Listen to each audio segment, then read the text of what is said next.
ಮೂರನೇ ಅಧ್ಯಾಯದ 42ನೇ ಶ್ಲೋಕ. ಇಂದ್ರಿಯಾಣಿ ಪರಾಣ್ಯಾಹುಃ ಇಂದ್ರಿಯೇಭ್ಯಃ ಪರಂ ಮನಃ ಮನಸಸ್ತು ಪರಾ ಬುದ್ಧಿಃ ಯೋ ಬುದ್ಧೇ ಪರತಸ್ತು ಸಹ. ಇಂದ್ರಿಯಾಣಿ ಪರಾಣಿ ಆಹುಃ ಇಂದ್ರಿಯೇಭ್ಯಃ ಪರಂ ಮನಃ ಮನಸಃ ತು ಪರಾ ಬುದ್ಧಿಃ ಯಃ ಬುದ್ಧೇಃ ಪರತಃ ಸಹ. ಹಿಂದೆ ಕೃಷ್ಣ ಹೇಳಿರುವಂತದ್ದು ತಸ್ಮಾತ್ವಂ ಇಂದ್ರಿಯಾಣ್ಯಾದು ನಿಯಮ್ಯ ಭರದರ್ಶವ. ಇಂದ್ರಿಯಗಳ ಮೂಲಕ ಕಾಲನೇಮಿ ಆತ್ಮನನ್ನ ಆಕ್ರಮಿಸುವಂಥದ್ದು. ಇಂದ್ರಿಯಗಳ ಮೂಲಕ ಮನಸ್ಸನ್ನ ಆಕ್ರಮಿಸುತ್ತಾನೆ, ಮನಸ್ಸಿನ ಮೂಲಕವಾಗಿ ಬುದ್ಧಿಯನ್ನ ಆಕ್ರಮಿಸುತ್ತಾನೆ. ಇಂದ್ರಿಯ, ಮನಸ್ಸು, ಬುದ್ಧಿ ಮೂರು ಕಡೆ ಕಾಲನೇಮಿಯ ಆಕ್ರಮಣವಾಯಿತು. ಕಾಲನೇಮಿ ಅಂದ್ರೆ ಕಾಮಕ್ರೋಧಾದಿಗಳಿಗೆ ಅಭಿಮಾನಿ ದೇವತೆ, ಅಭಿಮಾನಿಯಾದ ದೈತ್ಯ. ದೇವತೆ ಅಲ್ಲ, ಅಭಿಮಾನಿಯಾಗಿರ್ತಕ್ಕಂಥ ದೈತ್ಯ. ಅವನ ಆಕ್ರಮಣ ಇಂದ್ರಿಯ, ಮನಸ್ಸು, ಬುದ್ಧಿ. ಇಲ್ಲಿ ಮೂರು ಕಡೆಯಲ್ಲಿ ಅವನು ಬಂದು ಕೂತ, ದೈತ್ಯ ಬಂದು ಕೂತ ಅಂತಾದ್ರೆ ಆತ್ಮನ ಅಧಃಪತನಕ್ಕೆ ಅದು ನಾಂದಿ. ಅಲ್ಲಿಂದ ಆತ್ಮನ ಅಧಃಪತನವಾಗ್ತಾ ಹೋಗುತ್ತೆ ಅನ್ನೋ ವಿಚಾರವನ್ನ ಕೃಷ್ಣ ಹೇಳಿ, ಇಲ್ಲಿ ಅವನನ್ನು ನಾವೇನ್ ಮಾಡಬೇಕು, ಹೊರಗಡೆ ಹಾಕಬೇಕು. ಇದು ಯಾವ ಕ್ರಮದಲ್ಲಿ ಅನ್ನೋದನ್ನ ಒಂದು ಅನೇಕ ಶ್ಲೋಕಗಳಲ್ಲಿ ಕೃಷ್ಣ ಇಲ್ಲಿ ಹಂತ ಹಂತವಾಗಿ ಹೇಳ್ತಾ ಹೋಗ್ತಾ ಇದ್ದಾನೆ. ಮೊದಲಿಗೆ ಯಾವುದು ದುರ್ಬಲ, ಒಂದಕ್ಕಿಂತ ಒಂದು ಪ್ರಬಲ. ಈಗ ಒಬ್ಬ ವ್ಯಕ್ತಿ ಧನಿಕ, ಎಷ್ಟೇ ಧನಿಕನಾಗಿದ್ದರೂ ಕೂಡ ಅವನಿಗಿಂತ ಧನಿಕ ಮತ್ತೊಬ್ಬ, ಅವನಿಗಿಂತ ಧನಿಕ ಮತ್ತೊಬ್ಬ. ಹಾಗೆ ಜ್ಞಾನಿ, ಎಷ್ಟೇ ಜ್ಞಾನಿಯಾಗಿದ್ದರೂ ಕೂಡ ಅವನಿಗಿಂತ ಜ್ಞಾನಿ ಮತ್ತೊಬ್ಬ. ಎಷ್ಟೇ ದೈಹಿಕವಾದ ಬಲವನ್ನು ಹೊಂದಿದ್ರೂ ಕೂಡ ಅವನು ಬಲಿಷ್ಠ, ಅವನಿಗಿಂತ ಬಲಿಷ್ಠ ಮತ್ತೊಬ್ಬರು. ಹೀಗಿರ್ತಾರಲ್ವಾ. ಅದೇ ರೀತಿಯಲ್ಲಿ ನಮ್ಮಲ್ಲೂ ಕೂಡ ಒಂದು ತಾರತಮ್ಯ ಕ್ರಮ ಇದೆ. ಇಲ್ಲಿ ಎರಡು ಹೇಳ್ತಾ ಇದ್ದಾರೆ ಕೃಷ್ಣ ಪರಮಾತ್ಮ. ಒಂದು ನಮ್ಮ ಇಂದ್ರಿಯಗಳ ತಾರತಮ್ಯ, ಇನ್ನೊಂದು ಆ ಒಂದೊಂದು ಇಂದ್ರಿಯಕ್ಕೂ ಕೂಡ ಒಂದೊಂದು ಅಭಿಮಾನಿ ದೇವತೆಗಳು ಅಂತ ಇರ್ತಾರೆ. ಅವರಲ್ಲಿ ತತ್ವಾಭಿಮಾನಿ ದೇವತೆಗಳು ಅಂತ ಕರೀತಕ್ಕಂಥದ್ದು. ಆ ತತ್ವಾಭಿಮಾನಿ ದೇವತೆಗಳಲ್ಲಿ ಇರತಕ್ಕಂಥ ತಾರತಮ್ಯವನ್ನು ಕೂಡ ಪರಮಾತ್ಮ ಇಲ್ಲಿ ನಿರೂಪಣೆಯನ್ನು ಮಾಡ್ತಾ ಇದ್ದಾನೆ. ಈ ದೇಹ ಬರೀ ದೇಹ ಅದೇನು ಕೆಲಸ ಮಾಡೋದಿಲ್ಲ. ಹಾಗಾಗಿ ಬರೀ ದೇಹ ಅದು ಒಳ್ಳೆಯದನ್ನಾಗ್ಲಿ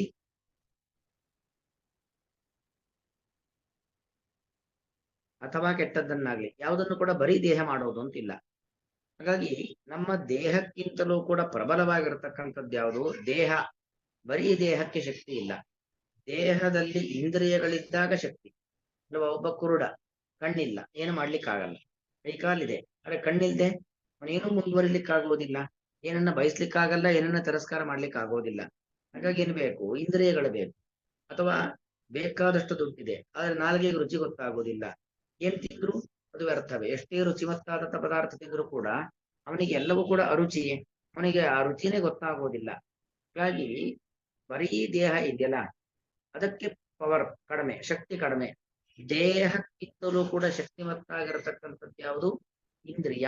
ಯಾಕಂದ್ರೆ ನೋಡಿ, ನಮಗೆ ನಮ್ಮ ದೇಹ ಎಲ್ಲಿದೆ ಅನ್ನೋದು ಮುಖ್ಯವಲ್ಲ. ನಮ್ಮ ದೇಹ ಎಲ್ಲೇ ಇದ್ದರೂ, ಯಾವುದೇ ಜಾಗದಲ್ಲಿದ್ದರೂ ಕೂಡ ನಮ್ಮ ಮನಸ್ಸು ಹೇಗಿದೆ ಅನ್ನೋದು ಮುಖ್ಯವಾಗತ್ತೆ. ಅದಕ್ಕೋಸ್ಕರವಾಗಿ ದೇಹಕ್ಕಿಂತಲೂ ಪ್ರಬಲ ಅನ್ನೋ ಶಬ್ದ ಇಲ್ಲ. ನಾವು ಅದನ್ನ ಇಟ್ಕೊಳ್ಬೇಕು. ನಮ್ಮ ದೇಹಕ್ಕಿಂತಲೂ ಅತ್ಯಂತ ಬಲಿಷ್ಠವಾಗಿರುವಂಥದ್ದು, ಪ್ರಬಲವಾಗಿರತಕ್ಕಂಥದ್ದು ಯಾವುದು? ಇಂದ್ರಿಯಗಳು. ನಮ್ಮ ಜ್ಞಾನೇಂದ್ರಿಯ ಮತ್ತು ನಮ್ಮ ಕರ್ಮೇಂದ್ರಿಯ. ದೇಹ ಹೋಗಬಾರದ ಜಾಗಕ್ಕೆ ಹೋದರೂ ಕೂಡ ಇಂದ್ರಿಯಗಳ ನಿಯಂತ್ರಣ ಇತ್ತು ಅಂತಾದಾಗ ದೇಹ ಕೆಟ್ಟ ಕೆಲಸ ಮಾಡೋದಿಲ್ಲ. ಅಥವಾ ದೇಹ ಅದು ಯಾವುದೋ ಒಳ್ಳೆ ಜಾಗದಲ್ಲಿದ್ರೂ ಕೂಡ ಇಂದ್ರಿಯಗಳು, ಕಣ್ಣು ಬಣ್ಣವನ್ನ ಬಯಸ್ತಾ ಇದೆ, ಕಿವಿ ಶಬ್ದವನ್ನ ಬಯಸ್ತಾ ಇದೆ, ನಾಲಿಗೆ ರುಚಿಯನ್ನ ಬಯಸ್ತಾ ಇದೆ ಅಂತಾದಾಗ ಆಗ ದೇಹ ಒಳ್ಳೆ ಜಾಗದಲ್ಲಿ, ಒಂದು ದೇವಾಲಯದಲ್ಲೇ ದೇಹ ಇರಲಿ, ನಮ್ಮ ದೇಹ ಎಲ್ಲೇ ಇದ್ರೂ ಕೂಡ ಇಂದ್ರಿಯಗಳ ಬಯಕೆ, ಇಂದ್ರಿಯಗಳ ವ್ಯಾಮೋಹ,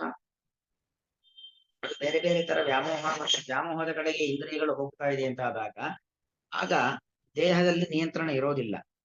ಆ ದೇಹ ಒಳ್ಳೆ ಜಾಗದಲ್ಲೇ ಇದೆ, ಆದ್ರೆ ಆ ಮನಸ್ಸಲ್ಲೂ ಕೂಡ ಬೇರೆ ಕಡೆ ಹೋಗಿರುತ್ತೆ. ಅದಕ್ಕೋಸ್ಕರವಾಗಿ ನಮ್ಮ ದೇಹಕ್ಕಿಂತಲೂ ಕೂಡ ಪ್ರಬಲವಾಗಿರತಕ್ಕಂಥದ್ದು ಯಾವುದು? ಇಂದ್ರಿಯಗಳು. ನಮ್ಮ ಜ್ಞಾನೇಂದ್ರಿಯ ಮತ್ತು ಕರ್ಮೇಂದ್ರಿಯ. ಪರ ಅಂದ್ರೆ ಶ್ರೇಷ್ಠ, ಉತ್ಕೃಷ್ಟ ಅಂತ ಅರ್ಥ, ಪ್ರಬಲ ಅಂತ ಅರ್ಥ. ಇಂದ್ರಿಯಾಣಿ ಪರಾಣಿ ಆಹು, ಇಂದ್ರಿಯಗಳನ್ನ ಪರ ಎಂಬುದಾಗಿ ಹೇಳುತ್ತಾರೆ. ಇಲ್ಲಿ ಇಂದ್ರಿಯಾಣಿ ಪರಾಣಿ ಆಹುವಂತು, ಇಂದ್ರಿಯಗಳನ್ನ ಪರ ಶ್ರೇಷ್ಠ ಎಂಬುದಾಗಿ ಹೇಳ್ತಾರೆ. ಹೇಳೋರು ಯಾರು? ಎಲ್ಲ ಉಪನಿಷತ್ತುಗಳು, ವೇದಗಳು, ಪುರಾಣಗಳು ಇದೆಲ್ಲೂ ಕೂಡ ಹೇಳ್ತಾವೆ ಇಂದ್ರಿಯಗಳು ಪರ. ಇಂದ್ರಿಯೇಭ್ಯ ಪರಂ ಮನಃ, ಇಂದ್ರಿಯಕ್ಕಿಂತಲೂ ಕೂಡ ಬಲಿಷ್ಠವಾಗಿರತಕ್ಕಂಥದ್ದು ಯಾವುದು? ಅದು ನಮ್ಮ ಮನಸ್ಸು. ಯಾಕಂದ್ರೆ ಕಣ್ಣು ಬಣ್ಣವನ್ನ ನೋಡಿದ ಮಾತ್ರಕ್ಕೆ ಬಣ್ಣದ ಕಡೆ ಆಕರ್ಷಣೆ ಹುಟ್ಟುವುದಿಲ್ಲ. ಕಿವಿ ಶಬ್ದವನ್ನ ಕೇಳಿದ ಕೂಡಲೇ ಶಬ್ದದ ಕಡೆಗೆ ಆಕರ್ಷಿತವಾಗೋದಿಲ್ಲ. ಆ ಚರ್ಮ ಯಾವುದೋ ಒಂದು ಸ್ಪರ್ಶವನ್ನ ಸ್ಪರ್ಶಿಸಿದ ಕೂಡಲೇ ಸ್ಪರ್ಶದ ಕಡೆಗೆ ಆಕರ್ಷಣೆ ಹುಟ್ಟೋದಿಲ್ಲ. ಯಾವಾಗ ಮನಸ್ಸು ಕೇಂದ್ರೀಕೃತವಾಗತ್ತೋ ಆಗ ಮಾತ್ರ ಆಕರ್ಷಣೆ ಎಲ್ಲವೂ ಕೂಡ ಹುಟ್ಟುವಂಥದ್ದು. ಸೊ ನಾವು ಕಿವಿಯಿಂದ ಏನನ್ನು ಬೇಕಾದ್ರೂ ಕೇಳಿಸ್ಕೊಳ್ಳಿ, ನಮ್ಮ ಮನಸ್ಸು ಎಲ್ಲೋ ಬೇರೆ ಕಡೆಯಲ್ಲಿತ್ತು ಅಂತಾದ್ರೆ ಕೇಳಿಸ್ಕೊಂಡಿದ್ದೆಲ್ಲವೂ ಕೂಡ ವ್ಯರ್ಥ. ಯಾವುದೋ ಒಂದು ಉಪನ್ಯಾಸದಲ್ಲೋ ಪಾಠದಲ್ಲೋ ಕೂತಿದ್ದೇವೆ, ಕಿವಿಗೆ ಶಬ್ದ ಬೀಳ್ತಾ ಇದೆ, ಅದರ ಮನಸ್ಸಲ್ಲಿಲ್ಲ. ಹಾಗಾಗಿ ಕಿವಿಗೆ ಬಿದ್ದಂತ ಶಬ್ದಗಳೆಲ್ಲವೂ ಕೂಡ ವ್ಯರ್ಥವೇ. ಅದರಿಂದಾಗಿ ಬರೀ ಇಂದ್ರಿಯ ಅದು ವಿಷಯ ಪದಾರ್ಥಗಳನ್ನ ಅನುಭವಿಸ್ತೋ ಅಂದ್ರೆ ಏನ್ ದೊಡ್ಡ ವಿಚಾರ ಅಲ್ಲ, ಅದರಿಂದ ಏನು ಹಾನಿ ಇಲ್ಲ. ಮನಸ್ಸು ವಿಷಯ ಪದಾರ್ಥಗಳನ್ನ ಅನುಭವಿಸಬಾರದು, ಮನಸ್ಸು ನಿಯಂತ್ರಿತವಾಗಿರಬೇಕು. ಹಾಗಾಗಿ ನಮ್ಮ ದೇಹಕ್ಕಿಂತಲೂ ಕೂಡ ಪ್ರಬಲವಾದದ್ದು ಇಂದ್ರಿಯ ಅಂತ ಆದ್ರೆ, ಇಂದ್ರಿಯಕ್ಕಿಂತಲೂ ಪ್ರಬಲವಾಗಿರ್ತಕ್ಕಂಥದ್ದು ಯಾವುದು? ಅದು ನಮ್ಮ ಮನಸ್ಸು. ಅಲ್ಲಿ ವಸ್ತುತಃ ಇದು ಉಪನಿಷತ್ತಿನಲ್ಲಿ ಬರ್ತಕ್ಕಂಥ ಮಂತ್ರ. ಇಂದ್ರಿಯೇಭ್ಯ ಪರಾಖ್ಯರ್ಥ ಅರ್ಥೇಭ್ಯ ಪರಂ ಮನಃ, ಮನಸಸ್ತು ಪರಾ ಬುದ್ಧಿ ಬುದ್ಧೇರಾತ್ಮ ಮಹಾನ್ ಪರಃ, ಮಹತಃ ಪರಮ ಅವ್ಯಕ್ತಂ ಅವ್ಯಕ್ತ ಪುರುಷ ಪರಃ, ಪುರುಷಾತನ ಪರಂ ಕಿಂಚಿತ್ ಸಾಕಾಷ್ಠ ಸಾ ಪರಾಗತಿ ಅಂತ ಪಾಠಕೋಪನಿಷತ್ತಿನಲ್ಲಿ ಬರತಕ್ಕಂಥ ಒಂದು ಮಂತ್ರ. ಅಲ್ಲಿ ಹೇಳಬೇಕಾದ್ರೆ ಇಂದ್ರಿಯೇಭ್ಯ ಪರಾಖ್ಯರ್ಥ ಅರ್ಥೇಭ್ಯಶ್ಚ ಪರಂ ಮನಃ ಅಂತ ಬರುತ್ತೆ. ಇಂದ್ರಿಯಕ್ಕಿಂತಲೂ ಪ್ರಬಲವಾಗಿರತಕ್ಕಂಥದ್ದು ಅರ್ಥ. ಅರ್ಥ ಅಂದ್ರೇನು? ವಿಷಯ ಪದಾರ್ಥಗಳು ಅಂತ ಅರ್ಥ. ಯಾಕೆ ಕಣ್ಣಿದ್ದ ಮಾತ್ರಕ್ಕೆ ನಮಗೆ ನಮ್ಮ ಮನಸ್ಸು ವಿಚಲಿತವಾಗೋದಿಲ್ಲ. ನಮಗೆ ಸ್ಪರ್ಶ ಇಂದ್ರಿಯ ತ್ವಗಿಂದ್ರಿಯ ಇದ್ದ ಮಾತ್ರಕ್ಕೆ ನಮ್ಮ ಮನಸ್ಸು ವಿಚಲಿತವಾಗ್ತಕ್ಕಂಥದ್ದಲ್ಲ. ಕಣ್ಣಿಗೂ ಬಣ್ಣಕ್ಕೂ ಸಂಪರ್ಕವಾದಾಗ, ಅರ್ಥ ಅಂದ್ರೇನು? ವಿಷಯ ಪದಾರ್ಥಗಳು, ರೂಪ ರಸ ಗಂಧ ಸ್ಪರ್ಶ, ಆ ನಮ್ಮ ಕಣ್ಣಿಗೂ ರೂಪಕ್ಕೂ ಸಂಪರ್ಕವಾಗಬೇಕು, ಆಗ ಮನಸ್ಸು ವಿಚಲಿತವಾಗತ್ತೆ.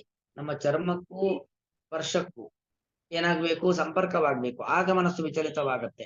ಮೂಗಿಗೂ ಗಂಧಕ್ಕೂ ಸಂಪರ್ಕವಾಗಬೇಕು, ಆಗ ಮನಸ್ಸು ವಿಚಲಿತವಾಗತ್ತೆ. ಹಾಗಾಗಿ ಕೇವಲ ಇಂದ್ರಿಯಗಳು ಮನಸ್ಸಿನ ಮಾರ್ಗವನ್ನ ತಪ್ಪಿಸುವುದಲ್ಲ. ಮತ್ತೇನು? ಆ ಇಂದ್ರಿಯಕ್ಕೂ ಮತ್ತು ಅರ್ಥಗಳಿಗೂ, ಅರ್ಥ ಅಂದ್ರೆ ವಸ್ತುಗಳು, ವಿಷಯಗಳು, ರೂಪರಸ ಗಂಧ ಸ್ಪರ್ಶ ಇರತಕ್ಕಂಥ ವಿಷಯಗಳು, ಅವೆರಡಕ್ಕೂ ಸಂಪರ್ಕವಾದಾಗ ಮಾತ್ರ ಏನಾಗತ್ತೆ? ದಾರಿ ತಪ್ಪುವಂಥದ್ದು. ಆದರೆ ಕೃಷ್ಣ ಇಲ್ಲಿ ಹೇಳಬೇಕಾದ್ರೆ ಇಂದ್ರಿಯಾಣಿ ಪರಾಣ್ಯಾಹು ಇಂದ್ರಿಯಭ್ಯ ಪರಮ್ಮನಃ ಅಂತ, ಇಂದ್ರಿಯದ ನಂತರ ನೇರ ಮನಸ್ಸಿಗೆ ಹೋಗ್ಬಿಟ್ಟ. ಮಧ್ಯದಲ್ಲಿ ಹೇಳಿರ್ತಕ್ಕಂಥ ಅರ್ಥವನ್ನು ಹೇಳಲೇ ಇಲ್ಲ. ಅಂದ್ರೆ ಅದು ಅರ್ಥ ಹೇಳದೇ ಇದ್ದರೂ ಕೂಡ ಹೇಳಿದಂತೆನೆ ಅಂದ್ರೆ ವಿಷಯ ಪದಾರ್ಥಗಳು. ಯಾಕಂದ್ರೆ ಕೇವಲ ಇಂದ್ರಿಯ ಅದು ದಾರಿ ತಪ್ಪಿಸುವಂತದ್ದಲ್ಲ. ಕಣ್ಣಿದ್ದವನೆಲ್ಲರೂ ಕೂಡ ವ್ಯಾಮೋಹವನ್ನ ಹೊಂದೋದಿಲ್ಲ. ಕಣ್ಣಿಗೂ ಬಣ್ಣಕ್ಕೂ ಸಂಪರ್ಕವಾದಾಗ ಮಾತ್ರ ಬಣ್ಣದ ಕಡೆಗೆ ಆಕರ್ಷಣೆ ಹೋಗ್ತಕ್ಕಂಥದ್ದು. ಅದು ಕೆಲವುದು ಯಾವುದು ಅಂಟ್ರೆಸ್ಟ್ ಅದನ್ನ ಮತ್ತೆ ಪ್ರತ್ಯೇಕವಾಗಿ ಬಾಯ್ಬಿಟ್ಟು ಹೇಳಬೇಕಾದ ಅಗತ್ಯ ಇಲ್ಲ. ಹಾಗಾಗಿ ಕೇವಲ ಇಂದ್ರಿಯ ಅದು ನಮ್ಮ ಮನಸ್ಸನ್ನು ಹಾಳು ಮಾಡೋದಿಲ್ಲ, ಅಥವಾ ಕೇವಲ ಮನಸ್ಸು ಅಷ್ಟೇ ಹಾಳಾಗುವುದಿಲ್ಲ. ಆ ಇಂದ್ರಿಯಕ್ಕೂ ವಿಷಯ ಪದಾರ್ಥಗಳಿಗೂ ಮನಸ್ಸಿಗೂ ವಿಷಯ ಪದಾರ್ಥಗಳಿಗೂ ಸಂಪರ್ಕವಾದಾಗ ಮಾತ್ರ ಮನಸ್ಸು ದಾರಿ ತಪ್ಪುವಂಥದ್ದು. ಮನಸ್ಸು ದಾರಿ ತಪ್ಪಿ ಬುದ್ಧಿ ಕೆಟ್ಟ ತೀರ್ಮಾನವನ್ನ ತೆಗೆದುಕೊಳ್ಳುವಂತೆ ಮಾಡುವಂಥದ್ದು, ಆತ್ಮನನ್ನ ಅಧಪತನಕ್ಕೆ ಕೊಂಡು ಹೋಗ್ತಕ್ಕಂಥದ್ದು. ಹಾಗಾಗಿ ಅರ್ಥ ಅಂತ ಹೇಳಿದ್ರೆ ರೂಪ ರಸ ಗಂಧ ಸ್ಪರ್ಶ ಇರುವಂತ ವಸ್ತುಗಳು, ಅವುಗಳ ಸಂಪರ್ಕವಾದಾಗ ಮಾತ್ರ ಮನಸ್ಸು ಮರ್ಕಟವಾಗುವಂಥದ್ದು, ಮನಸ್ಸು ಮಾರ್ಗಭ್ರಷ್ಟವಾಗುವಂಥದ್ದು. ಹಾಗಾಗಿ ಅದು ಅಂಡರ್ಸ್ಟುಡ್. ಅದಕ್ಕೋಸ್ಕರ ಕೃಷ್ಣ ಪ್ರತ್ಯೇಕವಾಗಿ ಮಧ್ಯದಲ್ಲಿ ಹೇಳಿಲ್ಲ. ನಮ್ಮ ಇಂದ್ರಿಯಕ್ಕಿಂತಲೂ ಪ್ರಬಲವಾಗಿರತಕ್ಕಂಥದ್ದು ಅರ್ಥಗಳು, ಅರ್ಥಕ್ಕಿಂತಲೂ ಪ್ರಬಲವಾಗಿರತಕ್ಕಂಥದ್ದು ಆ ಮನಸ್ಸಿಗಿಂತಲೂ ಪ್ರಬಲವಾಗಿರುತ್ತೆ ಬುದ್ಧಿ. ಯಾಕಂದ್ರೆ ಮನಸ್ಸೇನು ಬಯಕೆಯ ಕೇಂದ್ರ ಬಿಂದು. ಅದು ಬೇಕು ಇದು ಬೇಕು ಅಥವಾ ಅದು ಬೇಡ ಇದು ಬೇಡ ಎಂತಕ್ಕಂತಹ ಬೇಕು ಬೇಡಗಳೆಂಬ ಬಯಕೆಯನ್ನು ಹುಟ್ಟಿಸುವಂಥದ್ದು ಮನಸ್ಸು. ಆದರೆ ಬೇಕು ಅಂದ ಕೂಡಲೇ 10 ಬೇಕು ಅಂತ ಇರುತ್ತೆ, 10ರಲ್ಲಿ ಇದೇ ಬೇಕು ಅನ್ನೋ ಒಂದು ತೀರ್ಮಾನವನ್ನು ಮಾಡುವಂಥದ್ದು ಯಾವುದು? ಬುದ್ಧಿ. ಬೇಡ ಅಂತ ಆದಾಗ ಬೇಡ ಅನ್ನೋದೇ ಒಂದು 10 ಇರುತ್ತೆ. ಆ ಬೇಡ ಅನ್ಲಿಕ್ಕೆ ಒಂದು 10 ಕಾರಣಗಳಿರ್ತವೆ.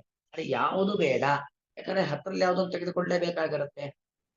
ಹಾಗಾದ್ರೆ ಯಾವ್ದು ಬೇಡ ಯಾವ್ದು ಬೇಕು ಅನ್ನೋ ತೀರ್ಮಾನವನ್ನು ಮಾಡತಕ್ಕಂಥದ್ದು ಯಾವುದು? ಬುದ್ಧಿ. ಅದು ಪ್ರಬಲವಾಗಿರತಕ್ಕಂಥದ್ದು. ಯೋ ಬುದ್ಧಿ ಪರತಸ್ತುತಃ, ಬುದ್ಧಿಗಿಂತಲೂ ಪರವಾಗಿರತಕ್ಕಂಥದ್ದು ಯಾವುದು? ಅದು ಆತ್ಮ ಅಂತ ಹೇಳಿದ್ರೆ ನಮ್ಮ ಜೀವಾತ್ಮ. ಮುಖ್ಯವಾಗಿ ಜೀವಾತ್ಮನನ್ನು ನಿಯಂತ್ರಣ ಮಾಡತಕ್ಕಂಥ ಯಾರು? ಪರಮಾತ್ಮ. ಇದು ಒಂದು ರೀತಿಯಲ್ಲಿ ಅರ್ಥ. ಇನ್ನೊಂದು ರೀತಿಯಲ್ಲಿ ಹೇಳಬೇಕು ಅಂತ ಆದ್ರೆ ಇದು ದೇವತೆಗಳ ತಾರತಮ್ಯವನ್ನ ಹೇಳ್ತಕ್ಕಂಥ ಒಂದು ಶ್ಲೋಕ. ಯಾಕಂದ್ರೆ ನಮ್ಮಲ್ಲಿ ಸಂಸ್ಕೃತದಲ್ಲಿ ಹೇಗೆ ಅಂತ ಹೇಳಿದ್ರೆ, ಉದಾಹರಣೆಗೆ ಮೃತ ಬ್ರವೀ ಅಂತ ವೇದದಲ್ಲಿ ಬರುತ್ತೆ. ಮಣ್ಣು ಮಾತನಾಡಿತು. ಮಣ್ಣು ಮಾತನಾಡ್ಲಿಕ್ಕೆ ಸಾಧ್ಯವಾ? ಮಣ್ಣು ಯಾವತ್ತೂ ಮಾತನಾಡೋದಿಲ್ಲ. ಮಣ್ಣು ಮಾತನಾಡೋದು ಅಂತ ಹೇಳಿದ್ರೆ ಮಣ್ಣಿನ ಅಭಿಮಾನಿ ದೇವತೆ, ಮೃತ್ತಿಗೆ ಒಂದು ಅಭಿಮಾನಿ ದೇವತೆಗಳು ಅಂತ ಇರ್ತಾರೆ, ಅವರು ಮಾತನಾಡಿದ್ರು ಅಂತ ಅರ್ಥ.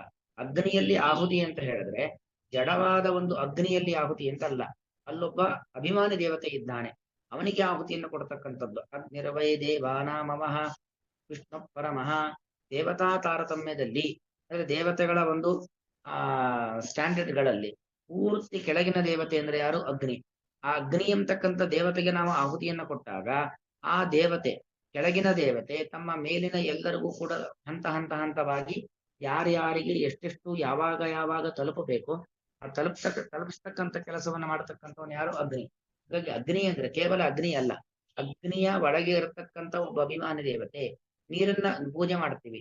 ನೀರು ಪೂಜೆ ಅಂದ್ರೆ ಏನು? ಜಡವಾದ ನೀರಿಗೆ ಪೂಜೆ ಅಲ್ಲ, ನೀರಿನಲ್ಲಿ ಇರತಕ್ಕಂಥ ಗಂಗಾ ಮೊದಲಾಗಿರತಕ್ಕಂಥ ಅಭಿಮಾನಿ ದೇವತೆಗಳನ್ನ ಪೂಜೆ ಮಾಡತಕ್ಕಂಥದ್ದು.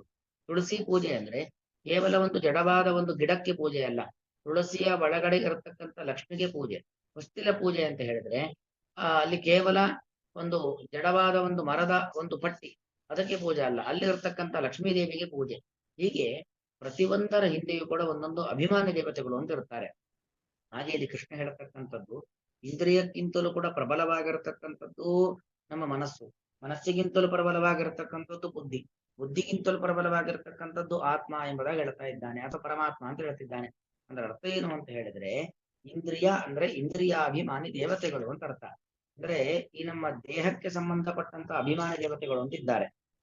ದೇಹಕ್ಕೆ ಸಂಬಂಧಪಟ್ಟ ಅಭಿಮಾನಿ ದೇವತೆಗಳು ಅಂತ ಯಾರಿದ್ದಾರೋ ಆ ದೇಹಾಭಿಮಾನಿ ದೇವತೆಗಳಿಗಿಂತಲೂ ಕೂಡ ಪ್ರಬಲವಾಗಿರತಕ್ಕಂಥವ್ರು ಯಾರು ಅಂತ ಹೇಳಿದ್ರೆ ಇಂದ್ರಿಯಾಭಿಮಾನಿ ದೇವತೆಗಳು. ದೇಹಕ್ಕೆ ಸಂಬಂಧಪಟ್ಟ ದೇವತೆಗಳಿದ್ದಾರಲ್ಲ, ದೇಹಾಭಿಮಾನಿ ದೇವತೆಗಳಿಗಿಂತಲೂ ಕೂಡ ಪ್ರಬಲವಾಗಿರ್ತಕ್ಕಂಥವರು ಇಂದ್ರಿಯಾಭಿಮಾನಿ ದೇವತೆ.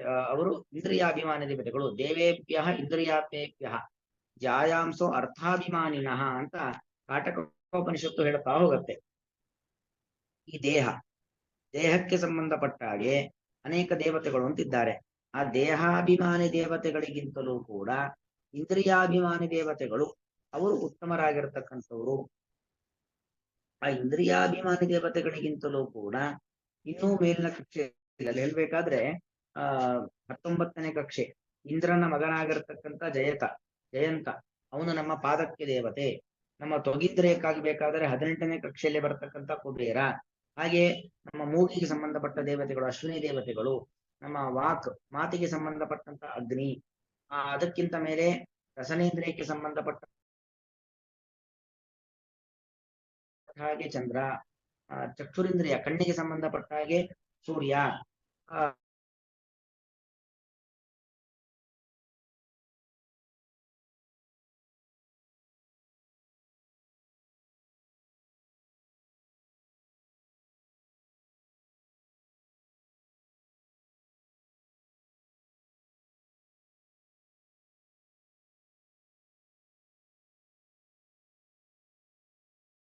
ಪೃಥ್ವಿಗೆ ಸಂಬಂಧಪಟ್ಟ ದೇವತೆ ಶನಿ. ಹಾಗಾಗಿ ಆ ಮಣ್ಣು ಮತ್ತು ನೀರಿಗೆ ಸಂಬಂಧಪಟ್ಟಂತ ದೇವತೆ ಬುಧ.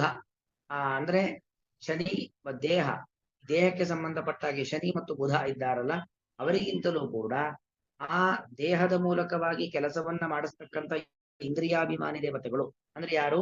ಆ ಪ್ರಾಣಮಯ ಕೋಶ ಅಲ್ಲಿಗಿರ್ತಕ್ಕಂಥ 10 ದೇವತೆಗಳು, ಇಂದ್ರಿಯಗಳಿಗೆ ಸಂಬಂಧಪಟ್ಟಂತಹ 10 ಜನ ದೇವತೆಗಳಿದ್ದಾರೆ.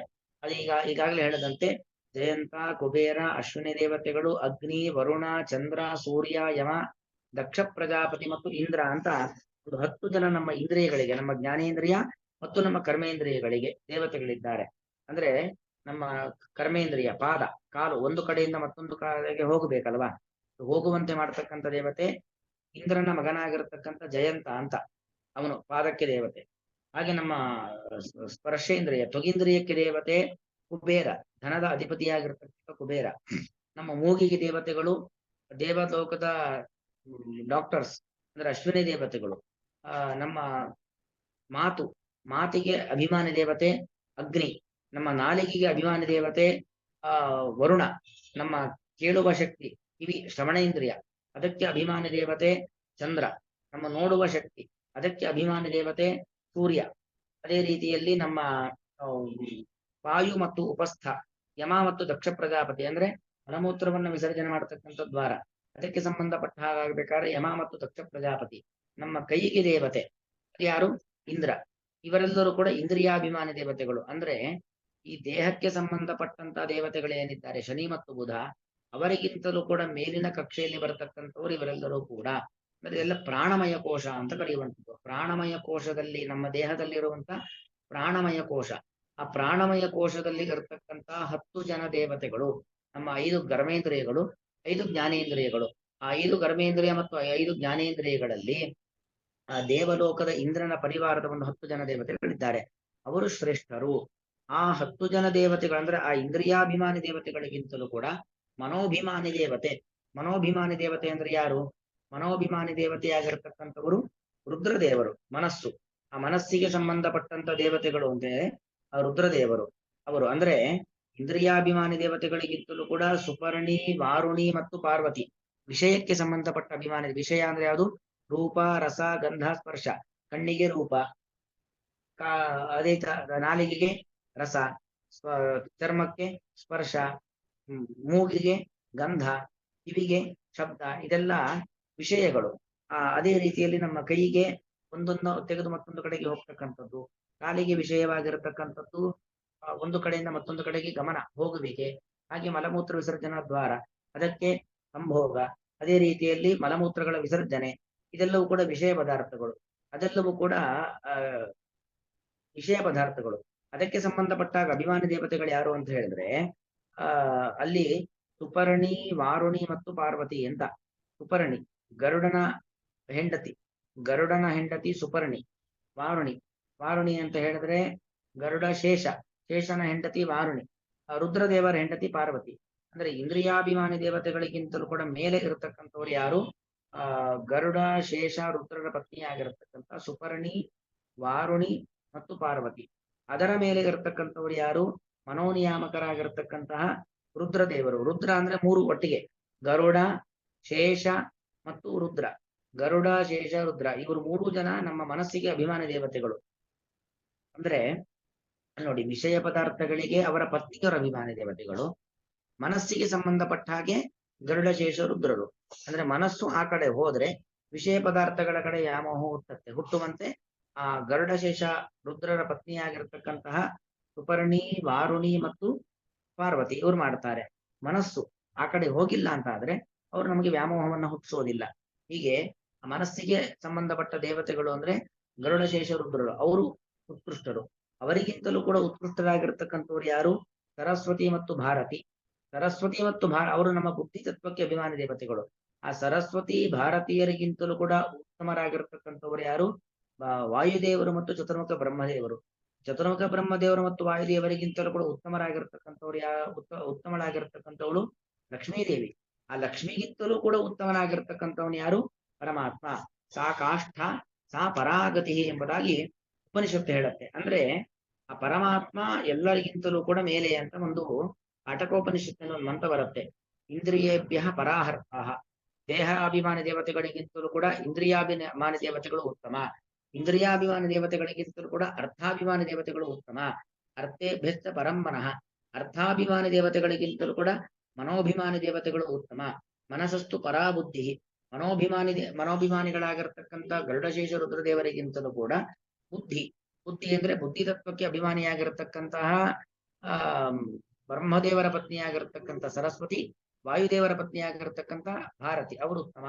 ಅವರಿಗಿಂತಲೂ ಉತ್ತಮರಾಗಿರ್ತಕ್ಕಂಥವ್ರು ಯಾರು? ಬ್ರಹ್ಮದೇವರು ಮತ್ತು ವಾಯುದೇವರು. ಬುದ್ಧಿ ಅವರಿಗಿಂತಲೂ ಉತ್ತಮ ಲಕ್ಷ್ಮೀದೇವಿ. ಬುದ್ಧೇರಾತ್ಮ ಮಹಾನ್ ಪರಹ. ಬುದ್ಧಿ ಅಂದ್ರೆ ಲಕ್ಷ್ಮೀನೂ ಬಂದ್ಲು. ಯಾಕಂದ್ರೆ ನಮಗೆ ಜ್ಞಾನ ಬರಬೇಕು ಅಂತ ಜ್ಞಾನವನ್ನು ಕೊಡ್ತಕ್ಕಂಥ ಮುಖ್ಯವಾಗಿ ಲಕ್ಷ್ಮೀದೇವಿ, ಬ್ರಹ್ಮದೇವರು, ವಾಯುದೇವರು, ಸರಸ್ವತಿ ದೇವಿ, ಭಾರತೀ ದೇವಿ ಇವರೆಲ್ಲರೂ ಕೂಡ ಬುದ್ಧಿ ತತ್ವಕ್ಕೆ ಅಭಿಮಾನಿಗಳು. ಮುಖ್ಯವಾಗಿ ಮೇಲಿನವಳು ಲಕ್ಷ್ಮಿ. ಲಕ್ಷ್ಮಿಗಿಂತ ಕೆಳಗೆ ಚತುರ್ಮುಖ ಬ್ರಹ್ಮದೇವರು.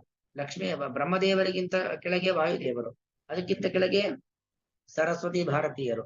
ಇವರೆಲ್ಲರೂ ನಮಗೆ ಬುದ್ಧಿಯನ್ನು ಕೊಡತಕ್ಕಂಥವ್ರು. ಅದಕ್ಕೋಸ್ಕರವಾಗಿ ಮನಸ್ಸಸ್ತು ಪರಾಬುದ್ಧಿ. ಬುದ್ಧಿಗಿಂತ ಮೇಲೆ ಯಾರು? ಬುದ್ಧಿಯರಾತ್ಮ ಮಹಾನ್ ಪರಹ. ಬುದ್ಧಿಗಿಂತಲೂ ಮಹತ್ವ ಯಾರು? ಆತ್ಮ ಆತ್ಮ ಅಂದ್ರೆ ಪರಮಾತ್ಮ. ಅದನ್ನೇ ಇಲ್ಲಿ ಹೇಳ್ತಕ್ಕಂಥ ಮಹತ ಪರಮ ಅವ್ಯಕ್ತಂ ಅವ್ಯಕ್ತ ಪುರುಷ ಪರಹ. ಮಹತ್ತತ್ವ ಅದು ಬ್ರಹ್ಮದೇವರ ಶರೀರ. ಮಹತ್ತತ್ವಕ್ಕಿಂತಲೂ ಶ್ರೇಷ್ಠವಾಗಿರತಕ್ಕಂಥದ್ದು ಅವ್ಯಕ್ತ ತತ್ವ. ಅವ್ಯಕ್ತ ತತ್ವಕ್ಕೆ ಅಭಿಮಾನಿಯಾಗಿರ್ತಕ್ಕಂಥ ಲಕ್ಷ್ಮೀದೇವಿ. ಅವ್ಯಕ್ತಾತ್ ಪುರುಷ ಪರಹ. ಅವ್ಯಕ್ತ ತತ್ವಾಭಿಮಾನಿಯಾಗಿರ್ತಕ್ಕಂಥ ಲಕ್ಷ್ಮಿಗಿಂತಲೂ ಉತ್ತಮನಾಗಿರ್ತಕ್ಕಂಥವನು ಯಾರು? ಪರಹ, ಪರಮಾತ್ಮ. ಪುರುಷಾತ್ ನಪರಂ ಕಿಂಚಿತು. ಪುರುಷನಿಗಿಂತಲೂ ಮೇಲೆ ನಪರಂ ಕಿಂಚಿತು ಮತ್ಯಾರೂ ಇಲ್ಲ. ಸಾ ಕಾಷ್ಠ, ಅವನೇ ಕೊನೆ, ಕೊನೆ ಒಂದು ಎಂಡ್ ಅವಧಿ. ಸಾ ಪರಾಗತಿ, ಅವನೇ ನಮ್ಮೆಲ್ಲರೂ ಕೂಡ ಮುಖ್ಯ ಆಶ್ರಯ. ಅವನೇ ಎಲ್ಲರಿಗಿಂತಲೂ ಕೂಡ ಮೇಲಿನವನು. ಹೀಗೆ ಆ ದೇವತಾ ತಾರತಮ್ಯವನ್ನು ಕೂಡ ಕೃಷ್ಣ ಇಲ್ಲಿ ಹೇಳ್ತಾ ಇದ್ದಾನೆ. ಯಾಕೆ ಅಂತ ಹೇಳಿದ್ರೆ, ನಾವು ಇಂದ್ರಿಯಗಳ ನಿಯಂತ್ರಣವನ್ನು ಮಾಡಿಕೊಳ್ಬೇಕು ಅಲ್ವಾ? ತಸ್ಮಾತ್ಮ ಇಂದ್ರಿಯಾಣ್ಯಾದು ನಿಯಮ್ಯ ಭರತರ್ಷಭ.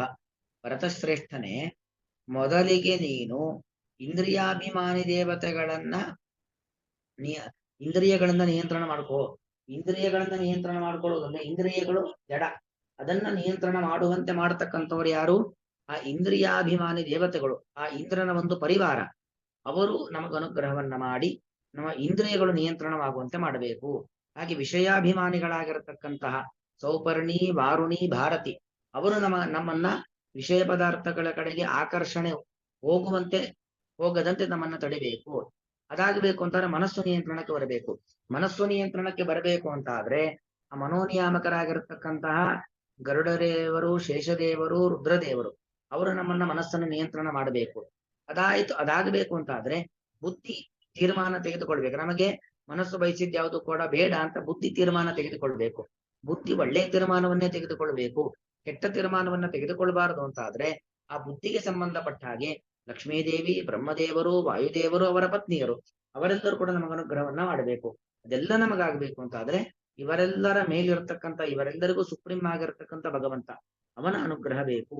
ಆದ್ದರಿಂದಾಗಿ ದೇವತೆಗಳ ಅನುಗ್ರಹವನ್ನ ಸಂಪಾದನೆಯನ್ನ ಮಾಡಿಕೊಂಡು ತದನಂತರದಲ್ಲಿ ನಾವು ನಮ್ಮನ್ನ ನಿಯಂತ್ರಣ ಮಾಡ್ಕೊಳ್ಬೇಕು ಅನ್ನೋದನ್ನ ಇಲ್ಲಿ ಹೇಳ್ತಾ ಇದ್ದಾನೆ. ಯಾಕಂದ್ರೆ ಬರೀ ದೇವತೆಗಳನ್ನ ನಂಬಿ ಕೂತ್ರೂ ಕೆಲಸ ಆಗಲ್ಲ.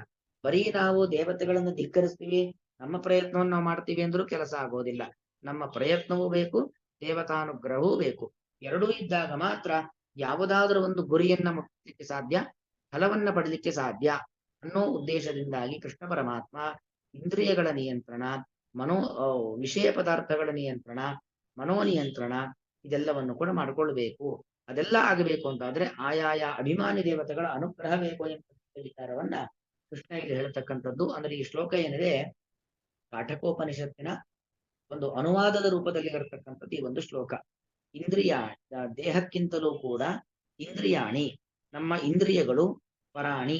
ಪರಾಣಿ ಅಂದ್ರೆ ಅದು ಪ್ರಬಲವಾದದ್ದು ಅಂತ ಅರ್ಥ. ಇಂದ್ರಿಯೇಭ್ಯ, ಇಂದ್ರಿಯಗಳಿಗಿಂತಲೂ ಕೂಡ ಮನಃ, ಮನಸ್ಸು ಪರಂ, ಪ್ರಬಲವಾದದ್ದು ಎಂಬುದಾಗಿ ಆಗುವು. ಮನಸ್ಸಸ್ತು, ಮನಸ್ಸಿಗಿಂತಲೂ ಕೂಡ ಬುದ್ಧಿ ಪರ, ಬುದ್ಧಿ ಎಂಬುವಂಥದ್ದು ಪರ, ಶ್ರೇಷ್ಠವಾದದ್ದು. ಬುದ್ಧೇಹೆ, ಬುದ್ಧಿಗಿಂತಲೂ ಕೂಡ ಯಾವ ಪರಮಾತ್ಮನು ಪರಹ ಪರತಃ ಅತ್ಯಂತ ಶ್ರೇಷ್ಠನಾದವನು, ಯಾವ ಪರಮಾತ್ಮನು ಬುದ್ಧೇಹೆ, ಬುದ್ಧಿಗಿಂತಲೂ ಕೂಡ ಪರತಃ ಅತ್ಯಂತ ಶ್ರೇಷ್ಠವ, ಸಹ ಪರತಃ, ಆ ಪರಮಾತ್ಮ ಅತ್ಯಂತ ಶ್ರೇಷ್ಠನಾಗಿರತಕ್ಕಂಥವನು, ಅವನು ಸರ್ವೋತ್ತಮ. ಇದು ಒಂದಾಯ್ತು. ಇನ್ನೊಂದು, ನಮ್ಮ ದೇಹಾಭಿಮಾನಿಯಾಗಿರತಕ್ಕಂಥ ಶನೈಶ್ಚರ ಮತ್ತು ಬುಧ, ಇವರಿಗಿಂತಲೂ ಕೂಡ ಇಂದ್ರಿಯಾಣಿ, ಜ್ಞಾನೇಂದ್ರಿಯ ಮತ್ತು ಕರ್ಮೇಂದ್ರಿಯಕ್ಕೆ ಸಂಬಂಧಪಟ್ಟ ದೇವತೆಗಳು, ಅಂದ್ರೆ ಇಂದ್ರನ ಜೊತೆಯಲ್ಲಿ ಇರತಕ್ಕಂಥ ಇಂದ್ರನ ಪರಿವಾರ ದೇವತೆಗಳು, ಅವರು ಪರಾಣಿ, ಶ್ರೇಷ್ಠರಾಗಿರ್ತಕ್ಕಂಥವರು. ಇಂದ್ರಿಯೇಭ್ಯ, ಇಂದ್ರಿಯಗಳಿಗಿಂತಲೂ ಕೂಡ ವಿಷಯಾಭಿಮಾನಿ ದೇವತೆಗಳು. ವಿಷಯಾಭಿಮಾನಿ ದೇವತೆಗಳು ಅಂದ್ರೆ ಯಾರು? ಗರುಡ, ಶೇಷ, ರುದ್ರದೇವರ ಪತ್ನಿಯಾಗಿರ್ತಕ್ಕಂಥ ಸೌಪರ್ಣಿ, ವಾರುಣಿ ಮತ್ತು ಪಾರ್ವತಿ, ಇವರು ಶ್ರೇಷ್ಠರಾಗಿರ್ತಕ್ಕಂಥವರು. ಅದು ಮಧ್ಯದಲ್ಲಿಲ್ಲ, ಶ್ಲೋಕದಲ್ಲಿ ನಾವು ಇಟ್ಕೊಳ್ಬೇಕು. ವಿಷಯಾಭಿಮಾನಿ ದೇವತೆಗಳಿಗಿಂತಲೂ ಕೂಡ ಮನಃ ಪರಂ, ಮನಸ್ಸು, ಮನಸ್ಸು ಅಂದ್ರೆ ಮನಸ್ಸಿಗೆ ಸಂಬಂಧಪಟ್ಟಂತ ಅಭಿಮಾನಿ ದೇವತೆಗಳಾಗಿರ್ತಕ್ಕಂತಹ ಗರುಡದೇವರು, ಶೇಷದೇವರು, ರುದ್ರದೇವರು, ಇವರು ಉತ್ಕೃಷ್ಟ, ಮೇಲಿನವರು. ಅವರಿಗಿಂತಲೂ ಕೂಡ ಮನಸಹತು, ಮನಸ್ಸಿಗಿಂತಲೂ ಕೂಡ ಬುದ್ಧಿ ಪರ, ಬುದ್ಧಿಗೆ ಸಂಬಂಧಪಟ್ಟಂತ ದೇವತೆಗಳು. ಅಂದ್ರೆ ಯಾರು? ಹಂತ ಹಂತ ಮೇಲೆ ಹೋಗ್ಬೇಕು. ಭಾರತೀ ದೇವಿ, ಅದರ ಮೇಲೆ ಸರಸ್ವತಿ ದೇವಿ, ಆ ಭಾರತೀ ದೇವಿ ಜೊತೆಗೆ ವಾಯುದೇವರು, ಸರಸ್ವತಿ ದೇವಿ ಜೊತೆಗೆ ಬ್ರಹ್ಮದೇವರು, ಅವರಿಬ್ಬರಿಗಿಂತ ಮೇಲೆ ಯಾರು? ಲಕ್ಷ್ಮೀದೇವಿ. ಬುದ್ಧೇಹೆ, ಬುದ್ಧಿಗಿಂತಲೂ ಕೂಡ ಅಂದ್ರೆ ಲಕ್ಷ್ಮೀದೇವಿಗಿಂತಲೂ ಕೂಡ ಯಾವ ಪರಮಾತ್ಮನು ಪರತಃ ಅತ್ಯಂತ ಪರತಃತು ಅವನು ಉತ್ಕೃಷ್ಟನೇ ಆಗಿದ್ದಾನಷ್ಟೇ, ಸಹ ಅವನೇ ಸರ್ವೋತ್ತಮ ಆಗಿರ್ತಕ್ಕಂಥ ಭಗವಂತ. ಹೀಗೆ ನಮ್ಮ ಇಂದ್ರಿಯ ಮತ್ತು ಇಂದ್ರಿಯಕ್ಕೆ ಸಂಬಂಧಪಟ್ಟಂತ ಅಭಿಮಾನಿ ದೇವತೆಗಳು, ಇಂದ್ರಿಯಗಳಲ್ಲಿ ಯಾವುದು ಅತ್ಯಂತ ಪ್ರಬಲವಾದದ್ದು ಹಾಗೂ ಆ ದೇವತಾ ತಾರತಮ್ಯದಲ್ಲಿ ಯಾವುದು ಅತ್ಯಂತ ಪ್ರಬಲವಾದದ್ದು ಅನ್ನೋದನ್ನ ಈ ಅಪೂರ್ವವಾದ ವಿಚಾರವನ್ನ ಆಚಾರ್ಯ ಮಧ್ವರು ಮಾತ್ರ ತೋರಿಸಿಕೊಟ್ಟವರು. ಯಾಕಂದ್ರೆ ಎಲ್ಲರೂ ಕೂಡ ಇದಕ್ಕೇನ್ ಮಾಡಿದ್ದಾರೆ, ಕೇವಲ ಈ ಜಡವಾದ ಇಂದ್ರಿಯಗಳ ಪರವಾಗಿ ಮಾತ್ರ ವ್ಯಾಖ್ಯಾನವನ್ನ ಬರಿತಾ ಹೋಗಿದ್ದಾರೆ. ಆ ಇಂದ್ರಿಯಕ್ಕೆ ಶಕ್ತಿಯನ್ನು ಕೊಡ್ತಕ್ಕಂಥ ದೇವತೆಗಳನ್ನೆಲ್ಲರೂ ಕೂಡ ಮರೆತಿದ್ದಾರೆ. ಆದರೆ ಆಚಾರ್ಯರು ಮಾತ್ರ ಆ ದೇವತೆಗಳ ತಾರತಮ್ಯವನ್ನು ಕೂಡ ತಿಳ್ಕೊಳ್ಬೇಕು. ಯಾಕಂದ್ರೆ ದೇವತಾನುಗ್ರಹವಿಲ್ಲದೇನೆ ಯಾವ ಕೆಲಸವೂ ಕೂಡ ಸಿದ್ಧಿಸೋದಿಲ್ಲ. ಹಾಗಾಗಿ ದೇವತೆಗಳ ಪ್ರಾರ್ಥನೆ, ದೇವತಾನುಗ್ರಹವನ್ನ ಪಡೆಯುವಂಥದ್ದು ಪ್ರಬಲವಾದದ್ದು, ಮುಖ್ಯವಾದದ್ದು ಅನ್ನೋ ವಿಚಾರವನ್ನ ತಿಳಿಸಿಕೊಡ್ಲಿಕ್ಕೋಸ್ಕರವಾಗಿ ಆ ದೇವತಾ ತಾರತಮ್ಯವನ್ನು ಕೂಡ ತಿಳಿಸಿಕೊಟ್ಟಿದ್ದಾರೆ.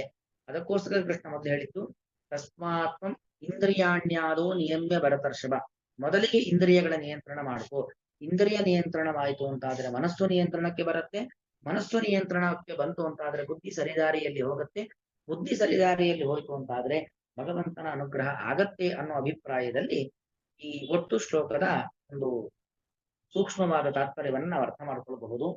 ಇಂದ್ರಿಯಾಣಿ ಪರಾಣ್ಯಾಹು ಇಂದ್ರಿಯೇಭ್ಯ ಪರಂ ಮನಃ ಮನಸಸ್ತು ಪರ ಬುದ್ಧಿ ಯೋ ಬುದ್ಧೇ ಪರತಸ್ತು ಸಹ. ಶ್ರೀಕೃಷ್ಣಾರ್ಪಣಮಸ್ತು.